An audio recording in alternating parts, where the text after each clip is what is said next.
Testando, 1, 2, 3. Quero desejar a todos uma boa tarde, tanto aqueles que estão aqui conosco, como os que estão em casa nos assistindo. Nosso profundo desejo também é que a paz de Jesus, que excede toda a compreensão humana, alcance o coração de vocês. Nós vamos, nessa tarde, ministrar uma palavra cujo título é Aprisionado. É uma continuação da nossa série SOS, à espera de um livramento. Trata-se de mensagens que nos confortam em meio à realidade que nós estamos inseridos, em meio a esse contexto de novo coronavírus, de contaminação, esse contexto de quarentena e de morte. O Senhor tem nos trazido a cada culto durante esse mês uma palavra de encorajamento, uma palavra de conforto. E que o Espírito Santo novamente possa encontrar guarida no interior de cada um daqueles que estarão ouvindo essa boa palavra. Não é boa porque será o pastor Wilbert, o ministro. É boa porque é palavra de Deus.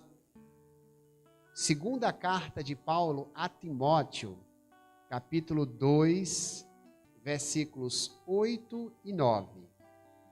Segunda carta de Paulo a Timóteo, capítulo 2, versículo 8 e 9. Para você de casa vai estar aparecendo na tela. Para quem está aqui presente, vai aparecer na nossa televisão aqui nos fundos do templo. Assim diz a palavra de Deus na segunda carta de Paulo a Timóteo, capítulo 2, versículos 8 e 9. Lembre-se de que Jesus Cristo, descendente do rei Davi, ressuscitou dos mortos.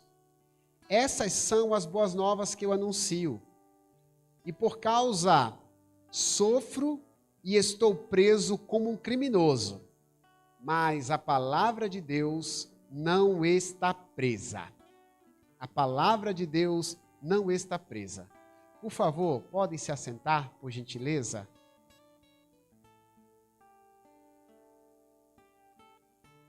Qual a sensação tem tomado conta de seus sentimentos nesse período de pandemia? Que tipo de sensação você tem experimentado nessa fase da história, nesse novo normal? Podemos afirmar que algumas pessoas se sentem aprisionadas. Algumas pessoas se sentem algemadas, enclausuradas. Outras afirmam que se sentem abandonadas. Se imaginam como vítimas de um descaso. Há também quem se sinta desanimado. O momento, queridos irmãos, é crítico e verdadeiramente tem provocado em nós as piores sensações possíveis. Sensações ruins têm se tornado cada vez mais normal nesse contexto que eu e você estamos vivendo.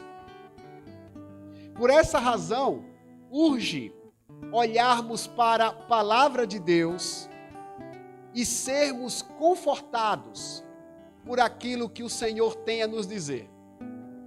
Diante de tantas sensações negativas, é necessário olharmos atentamente para a palavra, para que possamos receber o devido refrigério, a devida renovação.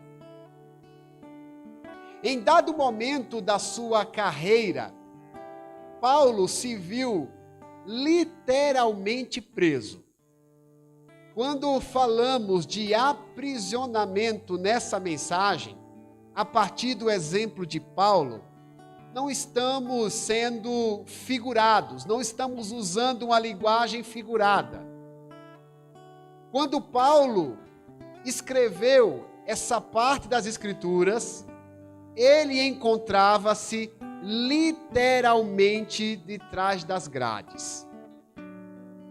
O apóstolo viveu na pele a sensação de não poder circular livremente.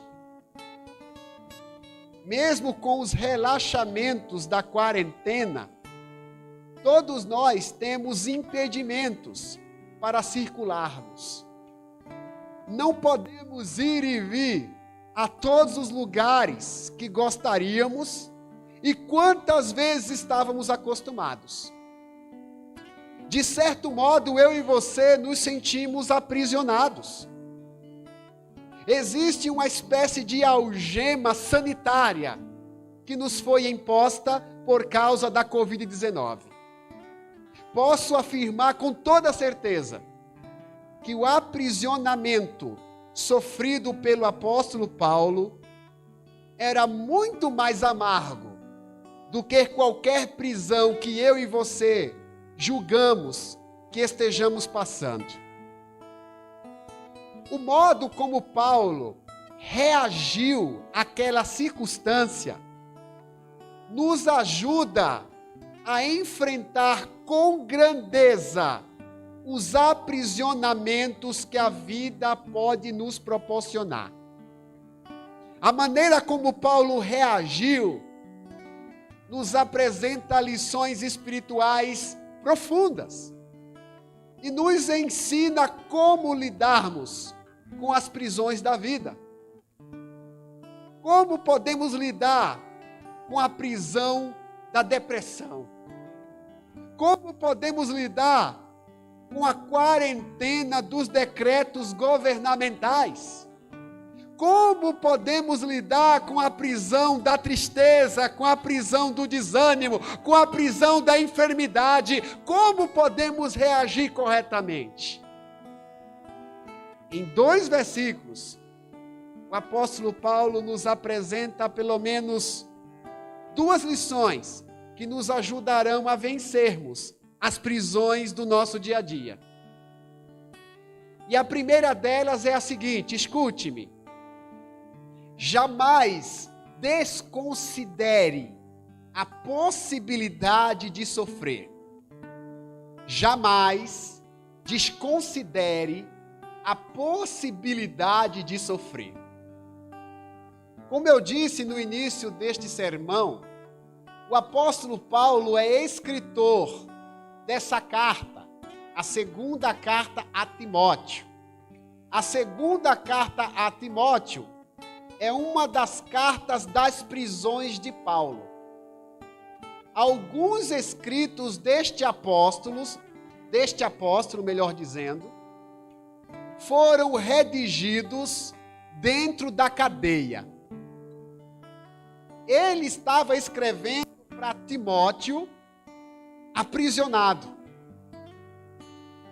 Curiosamente, as razões do seu encarceramento não se deram por causa de cuidados sanitários, como muitos de nós hoje nos sentimos presos. Ele não estava preso por causa de uma pandemia do seu tempo.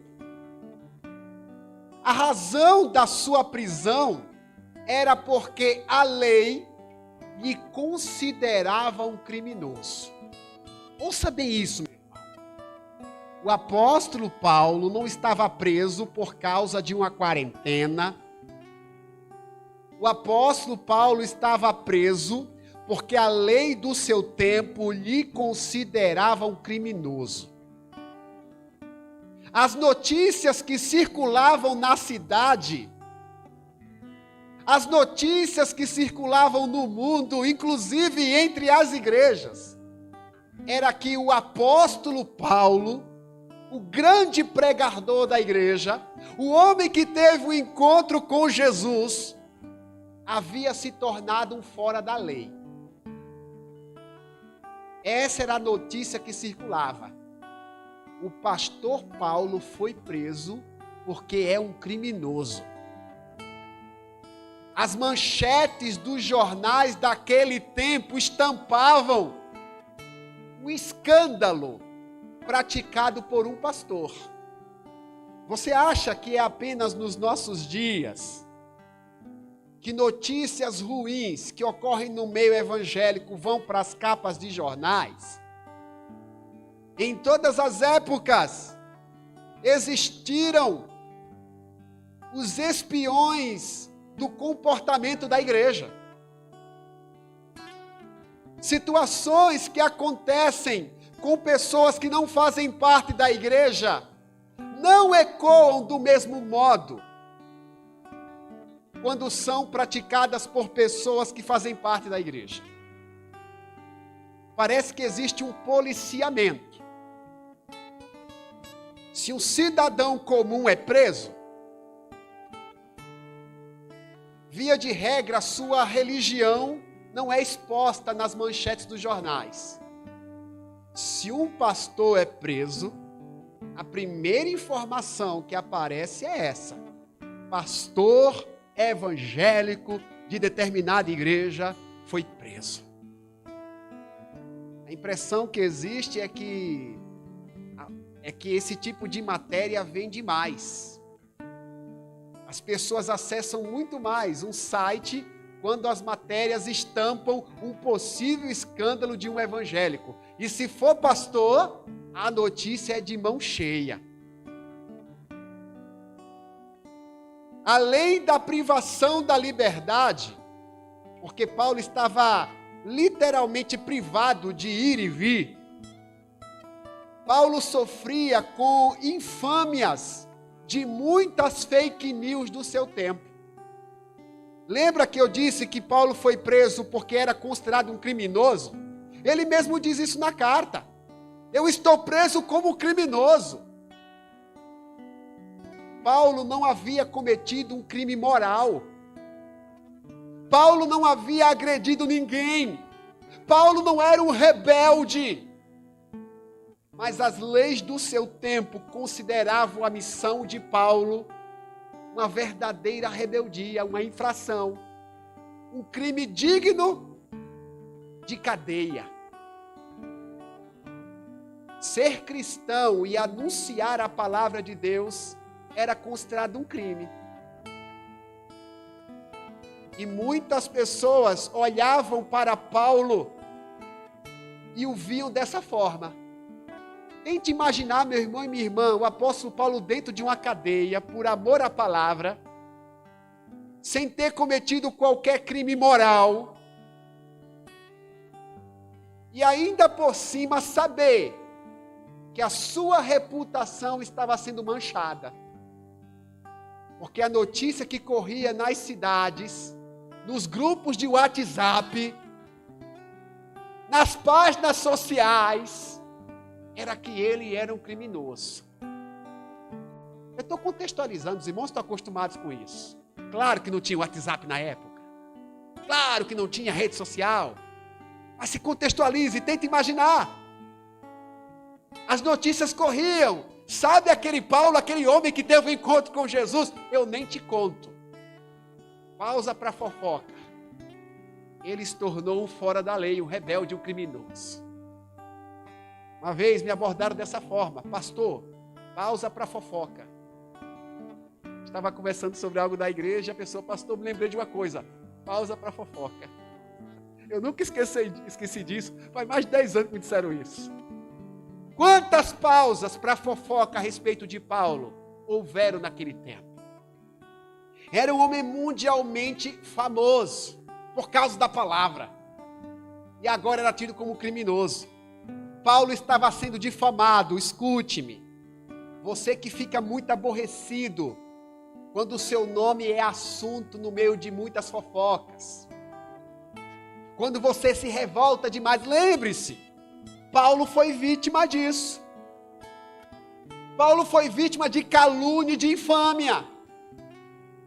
Quando eu e você formos alvos de mentiras, precisamos olhar para a reação de Paulo. Como Paulo reagiu?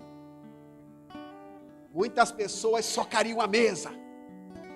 Muitas pessoas, ao saírem da cadeia, tentariam esgoelar aqueles que produziram a fake news. Mas quando a gente olha para a história de Paulo, a gente não percebe qualquer tipo de revolta nas suas palavras. Ele, quando escreve para Timóteo, era uma das únicas oportunidades de escrever. Não havia direitos humanos no tempo de Paulo. Ele não podia ele não tinha direito de resposta para as notícias que estavam circulando. Ele não podia pedir, olha, traga aqui o redator do principal jornal da cidade, eu quero dar a minha versão dos fatos. Não havia esse tipo de direito. O direito que Paulo usufruía era de escrever uma carta para um irmão na fé. E quando você lê a segunda carta de Paulo a Timóteo, você não vê um homem amargurado, um homem revoltado. Não vê. Pelo contrário, o apóstolo lida com serenidade com as fofocas a respeito do seu nome. Ele lida com tranquilidade com as infâmias sofridas. Sabe por quê, irmãos? Porque ele tinha consciência de que viver para Cristo implica sofrimento. Por isso eu disse no primeiro tópico dessa mensagem, não desconsidere a possibilidade de sofrer. Não desconsidere. Não se iluda com um evangelho triunfalista. Um evangelho falso, sofisticado, que ensina que toda pessoa que se rende a Cristo e faz parte de uma igreja, jamais terão problemas. Esse tipo de evangelho é o evangelho tabajara. Para quem não é da minha geração, tabajara era uma propaganda de um programa de humor dos anos 90.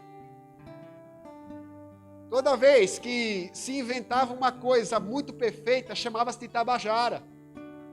O slogan do tabajara era o seguinte: seus problemas acabaram. Tabajara resolve tudo. E na realidade, tabajara era uma maneira irônica de dizer que muitas propagandas eram falsas. Existe muito evangelho tabajara. Existe muita pregação tabajara.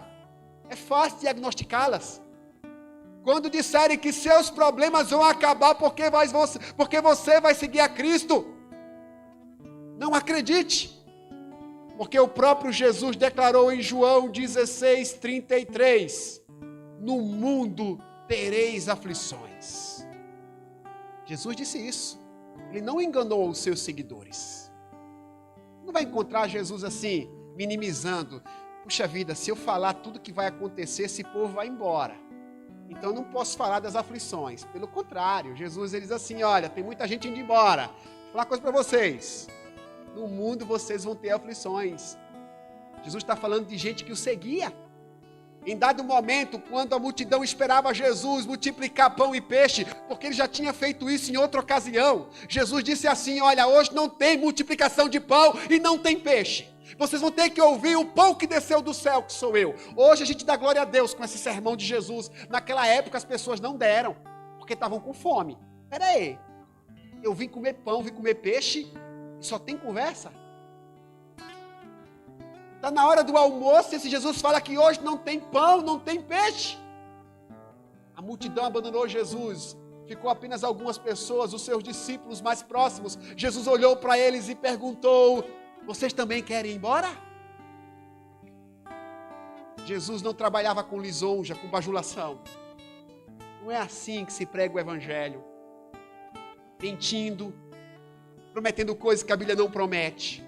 Jesus jamais fez isso. Pelo contrário, toda vez que alguém pedia para segui-lo, Jesus fazia a pessoa pensar muito bem.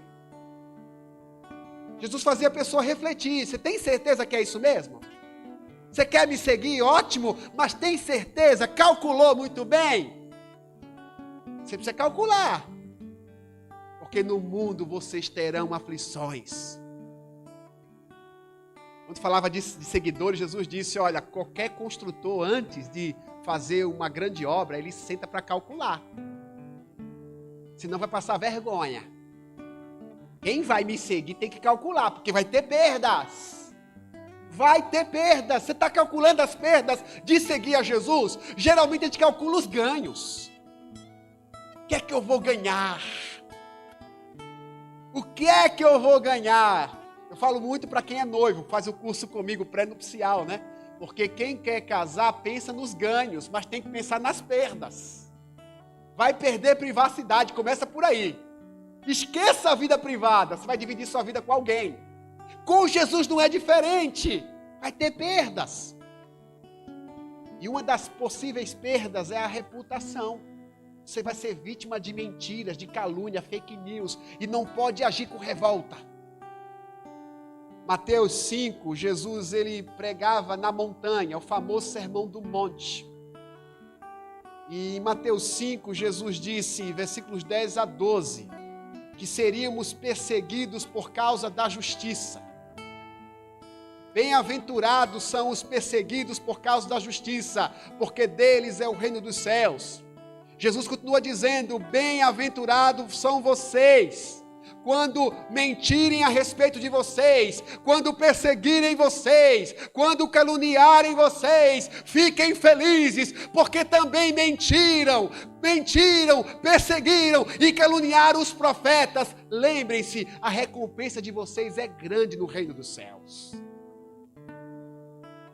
Só lembrando o que Paulo falou para Timóteo, olha as palavras de Paulo para Timóteo aí no versículo 8, vai aparecer na tela, versículo 8, da segunda carta a Timóteo, capítulo 2, lembre-se de que Jesus Cristo, descendente do rei Davi, ressuscitou dos mortos, essas são as boas novas que eu anuncio, e por causa sofro e estou preso como criminoso.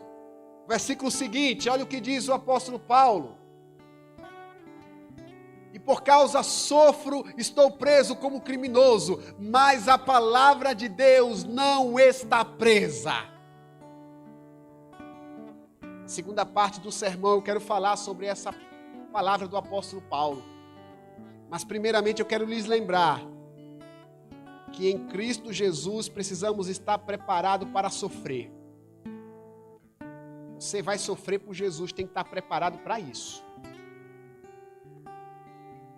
O que ele promete não é a ausência de sofrimento, mas é a capacidade de superação.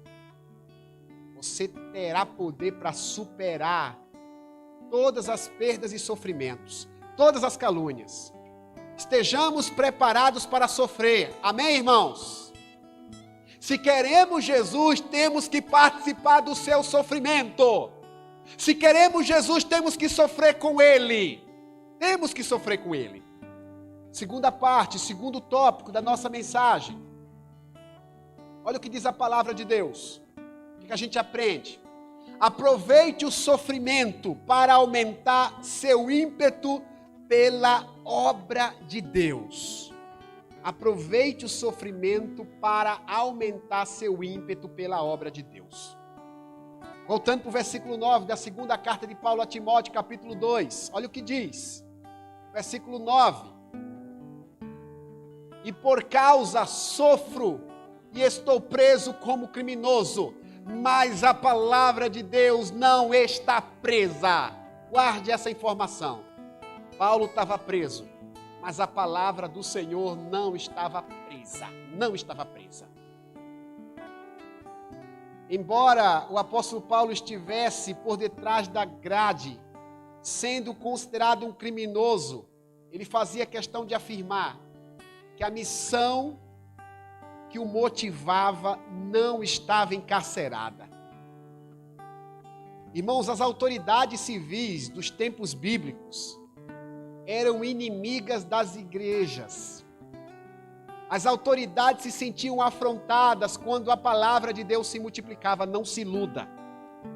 Historicamente,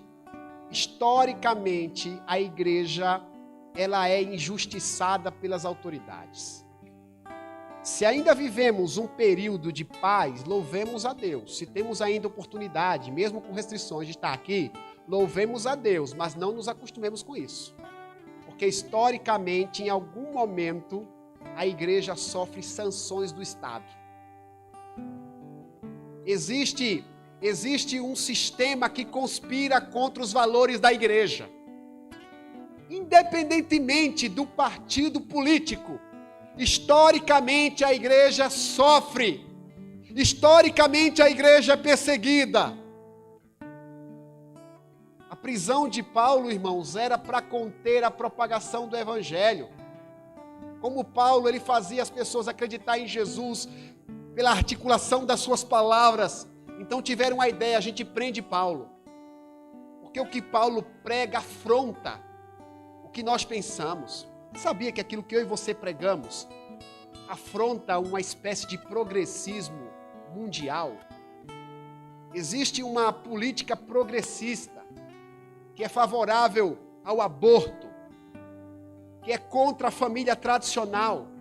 E toda vez que eu e você pregamos tais valores, nós somos considerados desumanos, antiprogressistas. Você sabia disso? Você tem ciência disso? Quando se fala que temos liberdade religiosa, precisamos pensar muito bem. A liberdade que precisamos não é apenas para cultuar no templo. Nós temos que ter liberdade para pregar aquilo que acreditamos, mesmo que nós soframos por isso. Paulo, ele estava preso, mas ele afirmava: eu continuarei pregando. Aquelas cadeias que prendiam o corpo de Paulo não o impediam de continuar falando do amor de Deus. Ele não ficou desanimado porque estava por detrás das grades. Nem tampouco usou a sua falta de liberdade como desculpa para ficar calado. Ele continuava pregando a palavra para os companheiros de cela. Sabia disso? Paulo estava preso. Quem estava preso com ele ouvia falar da palavra. Os soldados ouviam falar da palavra. Quem estava fora ouvia através da escrita de Paulo. Ele fala: eu estou preso, mas a palavra não está algemada. As circunstâncias não o impediam de cumprir a missão de anunciar Jesus. Ele encontrava meios para ser fiel ao seu chamado espiritual. Irmãos, toda pessoa que se encontra verdadeiramente com Jesus precisa compreender que ela é engajada numa missão. Fazer parte de uma igreja não é só vir, sentar no banco, ouvir a palavra ou participar de uma célula. Essas coisas são relevantes. Mas existe uma missão que Jesus dá para todo aquele que se rende a Ele. A missão de defender os seus valores, de propagar a sua palavra. Isso é bíblico. Toda pessoa que faz parte da igreja tem o compromisso de compartilhar aquilo que aprendeu com quem não conhece o Evangelho. Deus quer que eu e você abençoemos outras pessoas. Mas sabe o que eu aprendo com Paulo? Que mesmo quando a gente passa por situações difíceis, nós não podemos usar tais momentos como desculpas para não cumprir a missão que nos foi designada. A pandemia e suas sequelas é um prato cheio de desculpas para nós. Olha, pastor, eu deixei de compartilhar o amor de Deus porque está na pandemia. Quando a pandemia acabar, eu volto. Pastor, eu deixei de trabalhar no reino de Deus por causa da pandemia. Quando a pandemia acabar, eu volto. Ninguém está falando aqui, irmãos, de você ser irresponsável, andar sem máscara, de você não ter o distanciamento social. Isso é uma questão de responsabilidade sanitária, é obrigação nossa. Mas existem dois tipos de pessoas: aquelas que dão desculpas e aquelas que dão um jeito. Você é daqueles que dá desculpa ou que dá um jeito? Paulo estava preso, ele podia pensar assim: olha, não tem como eu me envolver mais com a obra de Deus. Olha onde eu estou. Paulo não considerava a sua situação como um pretexto para ficar calado. Ele continuava, ele dava a solução, irmãos. Quando temos muito interesse por alguma coisa, costumamos encontrar soluções. Encontre soluções para se envolver com a obra de Deus.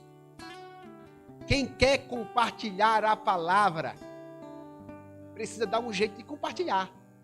Você não pode mais hoje, pelas circunstâncias, compartilhar a palavra batendo de porta em porta. Nesse momento da pandemia, não. Porque no mínimo você vai ser indelicado para uma pessoa que quer se proteger. Você está batendo na porta dela, ela quer distância.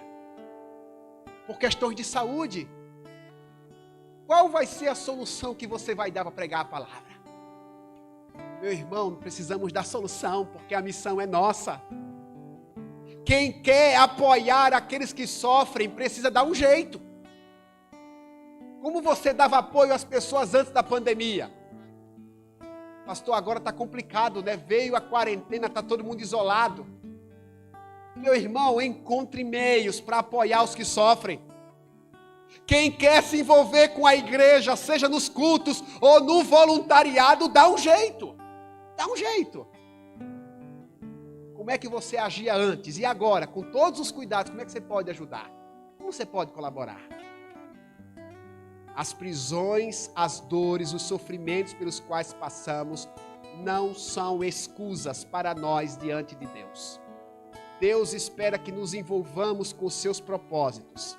Na primeira carta de Paulo aos Coríntios, capítulo 15, versículo 58, o apóstolo diz o seguinte: portanto, meus amados irmãos, sejam firmes e constantes, sempre abundantes na obra do Senhor, sabendo que o trabalho de vocês não é inútil no Senhor. Sejam firmes e constantes. A ideia de constância é a ideia de firmeza, é a ideia de continuidade, nada pode parar. O envolvimento com a obra é para sempre, seja qual for a época. Paulo, o principal pregador da igreja, estava preso, mas a palavra que ele pregava estava livre. Ele era tão apaixonado pela obra de Deus que nada conseguia deter o seu ímpeto espiritual. Preciso te perguntar, meu irmão e minha irmã, no final dessa mensagem, como é que anda o teu ímpeto com as coisas de Deus? A pandemia provocou muita frieza no coração das pessoas. Por conta desse período de portas do templo fechada, muitas pessoas perderam a fé. Você sabia disso? Muita gente perdeu a fé, muita gente desanimou. Eu já ouvi crentes me dizendo, claro que não são do rebanho que eu cuido, porque eu não contaria isso em público, mas já ouvi crente me dizendo: pastor, eu só vou para a igreja quando a quarentena acabar. Mas esse mesmo crente viaja o Brasil inteiro, literalmente, aviões lotados, sem as devidas restrições que deveriam ter. Tem coragem de pegar o avião, tem coragem de viajar o Brasil, mas encontra barreiras para frequentar a igreja. Meu irmão e minha irmã, todo tempo é tempo de servir a Deus, com os devidos cuidados, com o devido distanciamento, com as máscaras, com tudo aquilo que nós precisamos cultivar para não sermos irresponsáveis com o nosso procedimento. Mas como está o teu ímpeto? Como está o teu ímpeto para as atividades da igreja, para pequeno grupo? Como está o teu ímpeto, meu irmão e minha irmã? Não podemos de maneira nenhuma deixar nossa fé esfriar. O medo da Covid é legítimo desde que não nos impeça de servir a Deus. Deus não aceita desculpas. Todo tempo é tempo de fazer a obra do Senhor. Todo tempo é tempo de falar de Jesus. Todo tempo é tempo de conduzir pessoas à presença do Senhor. Todo tempo é tempo de ajudar o próximo. Todo tempo é tempo de trabalhar no reino de Deus. Amanhã eu terei um prazer muito grande que nessa igreja eu estarei batizando algumas pessoas. Algumas delas vieram à igreja na época da quarentena. Se a igreja tivesse parado, algumas dessas pessoas que vão batizar amanhã não estariam descendo as águas. A obra de Deus não pode parar, não podemos esperar acabar a pandemia para salvar pessoas. Entende isso? Porque Jesus disse que pandemias como essa vão acontecer de maneira cada vez mais frequente. Prepare-se. Se queremos um consolo, tem uma frase de Jesus que é assim: isto é apenas o princípio das dores.